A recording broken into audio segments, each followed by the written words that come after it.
Some people say, well, God is almighty. He knows all. He has power over all things. He can do anything. What does this mean? So they say that God can do anything, so why can't he become a man? What do we say about this? That's a common argument that's put forth, that why are you restricting the powers of God? Exactly. God can do anything and everything.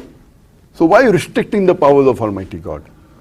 And I tell them, for sake of argument, I agree with you, God can do anything and everything. And you say that God can become a human being. So if I agree with you, God can become a human being, then you have to realize once God becomes a human being, he ceases to be God.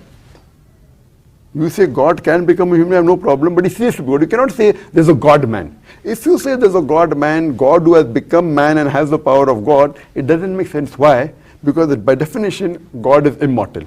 Human being is mortal.